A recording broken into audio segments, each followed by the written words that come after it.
Good morning, class. Today we are going to start chapter 1 भाषा विचार। आज हम क्या स्टार्ट करने जा रहे हैं? हमारा ग्रामर का चैप्टर है ये, भाषा और विचार। ठीक है, तो भाषा और विचार का मीनिंग क्या होता है, आज हम इसके बारे में जानेंगे। तो इसमें फर्स्ट क्या है, बताइए कि ये जो आपको पिक्चर्स दिख रही हैं, आप अपने पास बैठे मित्रों को अपने मन की बात कैसे कहेंगे। ठीक है, यानी कि अगर कुछ लोग हमारे पास बैठे हैं तो उनसे हमें अगर बात करनी है तो हम कैसे कहेंगे। तो हमें भी पता है कि अगर हमने किसी से कुछ शेयर करना है तो अगर हमारे पास बैठा तो हम कैसे शेयर करते हैं, बोलकर शेयर करते हैं। ठीक है, तो जैसे कि नेक्स्ट है हमारे पास, दूसरे राज्य में रह रहे मित्र तक आप अपनी बात कैसे पहुंचाएंगे। ठीक है, पहले ज़माने में क्या होता था कि पत्र लिखे जाते थे, अगर हमने एक जगह से दूसरी जगह हमने बात पहुंचानी होती थी। जो बोल या सुन नहीं सकता उसे आप अपनी बात कैसे कहेंगे, तो उन्हें हम कैसे कहेंगे, अपने इशारों से हम अपनी बात कह सकते हैं।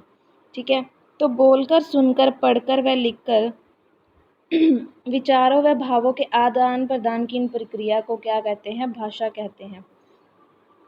तो क्या है कि बोलकर, सुनकर, पढ़कर व लिखकर विचार व भावों के आदान प्रदान की प्रक्रिया, यानी कि आदान प्रदान मतलब क्या होता है कि एक से दूसरी जगह पर अपनी बात को कम्युनिकेट करना। ठीक है, यानी कि उस तक पहुंचाना।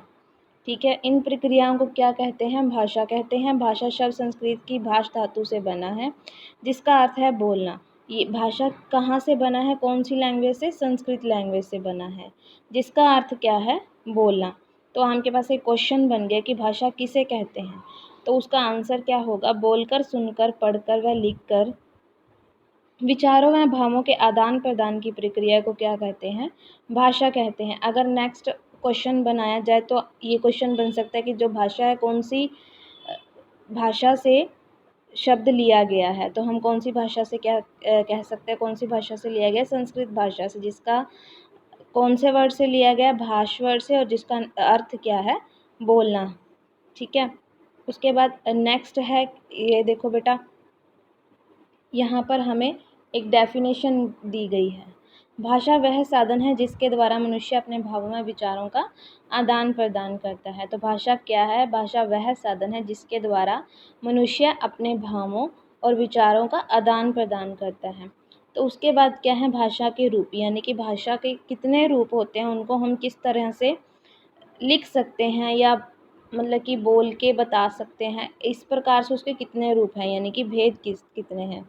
बात को कहने या समझने के ढंग के आधार पर भाषा के दो रूप माने जाते हैं। बात को कहने या समझने के लिए जिन दो चीज़ों का यूज़ किया जाता है उसके आधार पर भाषा के सिर्फ दो रूप माने जाते हैं, मौखिक भाषा है और लिखित भाषा है। मौखिक नाम से ही हमें पता लग रहा है कि बोलकर, भाषा के जिस रूप के द्वारा मनुष्य अपनी बात बोलकर दूसरों तक पहुंचाता है वो कौन सी भाषा होती है, मौखिक भाषा होती है। इसमें दूसरा व्यक्ति सुनकर बात समझ जाता है। ठीक है, और लिखित भाषा में क्या होता है, भाषा के जिस रूप द्वारा हम लिखकर अपने भावों व विचारों को प्रकट करते हैं। ठीक है, तो हमें ये नाम से ही समझ में आ रहा है ना कि मौखिक भाषा और लिखित भाषा। तो मौखिक भाषा कौन सी होती है, जब हम अपने विचारों को बोलकर एक दूसरे तक पहुंचाते हैं, और लिखित भाषा क्या होती है, जब हम लिखकर एक दूसरे को बात समझाते हैं। ठीक है, इसमें व्यक्ति पढ़कर बात समझता है। ठीक है, अगर हमने किसी चीज़ को लिखा है तो ऑब्वियस सी बात है कि अगला जब पढ़ेगा, दूसरा इंसान है, तभी उसे समझ में आएगा। नेक्स्ट टॉपिक है भाषा के कौशल। ठीक है, भाषा के कौशल हमारे पास क्या होते हैं, सुनना, बोलना, लिखना और पढ़ना भाषा के 4 कौशल है। कौशल का मतलब कि उसका यूज़ क्या क्या होता है। ठीक है, तो भाषा के कौशल क्या होते हैं, सुनना, बोलना, लिखना और पढ़ना। इन 4 कौशलों द्वारा हम भाषा को सही रूप में समझ और सीख पाते हैं।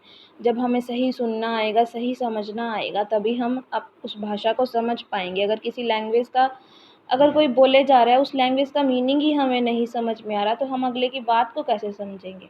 तो ठीक है ना, भाषा क्या होती है, जब हम प्रॉपर्ली उसे सुनते हैं, समझते हैं और पढ़ पाते हैं। ठीक है, उसके बाद नेक्स्ट है हमारे पास भाषा के कौशल। देखो बट यहाँ पे देखिए ये एक डायग्राम बना हुआ है अच्छा सा, भाषा के कौशल। ऐसे ही आपको अपनी कॉपी में भी बनाना है फेयर नोटबुक पे। भाषा के कौशल क्या होता है? सुनना, बोलना, पढ़ना और लिखना। कई बार संकेतों द्वारा हम अपनी बात दूसरों तक पहुंचाते हैं, परंतु संदेश संकेतों के माध्यम से अपनी बात कही या समझाई नहीं जा सकती। इसलिए भाषा के इस रूप की गणना व्याकरण में नहीं की जाती। तो क्या होता है ना कि एक कई अब जब ये एक हमने फर्स्ट पेज पे पढ़ा था कि जब कोई व्यक्ति सुन नहीं सकता तो हम उसे कैसे, मतलब कि थर्ड पॉइंट था मे बी, तो हम उसे कैसे समझाएंगे। तो हमने लिखा था कि हमने वर्बली ये चीज़ का आइडिया लगाया था कि इशारों द्वारा हम उसे अपनी बात समझा सकते हैं। अगर कोई इंसान बोल नहीं सकता, सुन नहीं सकता, तो ठीक है, कई बार संकेतों द्वारा हम अपनी बात दूसरों को पहुंचाते हैं। ठीक है, अगर हमें भी पता है कि जब क्लास में बोलने के लिए आपको मतलब कि कहा जाता है कि नहीं बोलना, तो आप एक दूसरे से इशारे करते हो। ठीक है, तो सिमिलरली ये बात है कि कई बार संकेतों द्वारा हम अपनी बात को दूसरों तक पहुंचाते हैं, परंतु सदैव संकेतों के माध्यम से ही अपनी बात कही या समझाई नहीं जा सकती। ऑलवेज तो हम इशारे नहीं कर सकते किसी को। इसीलिए व्याकरण में क्या है, इस माध्यम का मतलब कि गणना नहीं की जाती, यानी कि उसको डिफाइन नहीं किया जाता किसी चीज़ से। तो उसके बाद विशेष क्या है, मनुष्य पहले ध्वनियों संकेतों द्वारा अपनी बात एक दूसरे तक पहुंचाता था, बाद में उसे ने ध्वनियों को लिखित रूप दिया। भाषा का प्रयोग केवल मनुष्य द्वारा ही किया जाता है। पशु पक्षियों द्वारा उचित ध्वनियाँ पशु पक्षियों की बोली कहलाती है। तो ठीक है, इसमें विशेष क्या है, जब जितना हमने पढ़ लिया उसके जो मेन पॉइंट हैं वो बताना चाहता है। वो क्या है? फर्स्ट पॉइंट इज़ पहले की लैंग्वेज थी उसमें क्या होता था कि एक दूसरे को इशारों से बातें समझाई जाती थी। उसके बाद वो उन इशारों को लिखित रूप का नाम दे दिया। लिखना पढ़ना जब शुरू कर दिया तब लिखित रूप दिया गया। भाषा का प्रयोग केवल मनुष्य द्वारा ही किया जाता है। देखा है कभी चिड़िया बोल रही है हाय हेलो, ऐसा कुछ तो नहीं होता ना। तो पशु पक्षियों द्वारा उचित ध्वनियाँ यूज़ की जाती हैं, यानी कि वो अपनी भाषा ही बोलते हैं।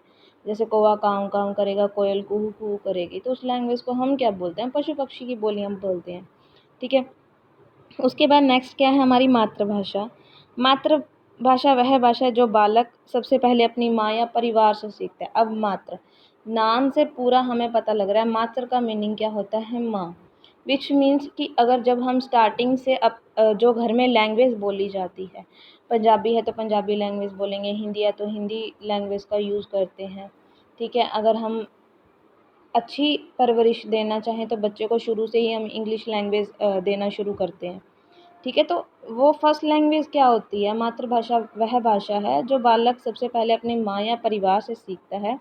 जैसे हिंदी भाषी परिवार में जन्मे बालक की मातृभाषा हिंदी होती है।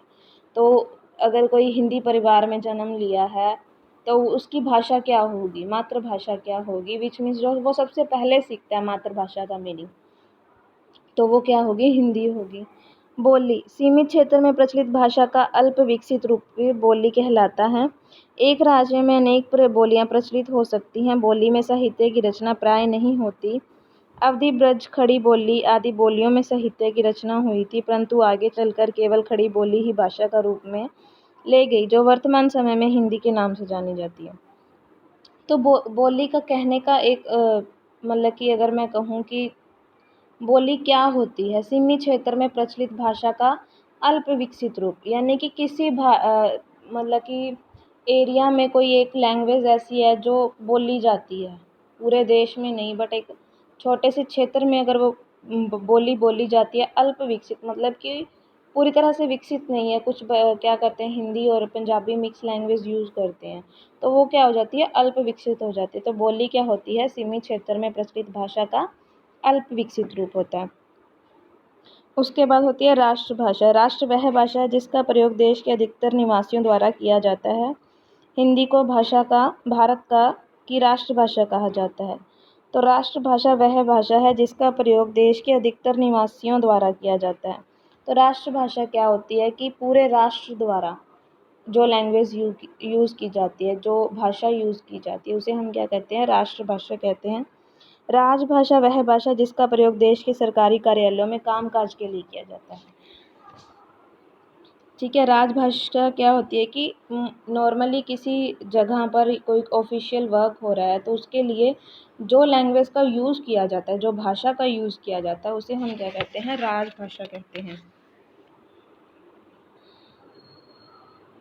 उसके बाद है हमारे पास भारतीय संविधान के अनुच्छेद 343 के अंतर्गत 14 सितंबर 1949 को हिंदी को भारत की राजभाषा के रूप में स्वीकार किया गया था। तो हमसे अगर पूछा जाए कि हिंदी को राजभाषा के रूप में कब स्वीकार किया था, तो क्वेश्चन बन जाता है 14 सितंबर 1949 में। ठीक है। और 10 जनवरी को विश्व हिंदी दिवस मनाया जाता है। ये आपके पास कुछ अंडरलाइन कर लेना ये चीज़ों को कि विश्व हिंदी दिवस कब मनाया जाता है, तो 10 जनवरी को मनाया जाता है। और भारतीय संविधान के अंतर्गत ये वाला की राजभाषा के रूप में स्वीकार किया जाए, तो इसे आप अंडरलाइन कर लेना, आपसे क्वेश्चन पूछा जा सकता है। ठीक है। आज के लिए हम इतना ही करेंगे। नेक्स्ट टॉपिक जो हमारा लिपि है वो हम नेक्स्ट क्लास में करेंगे। थैंक यू बेटा and have a nice day.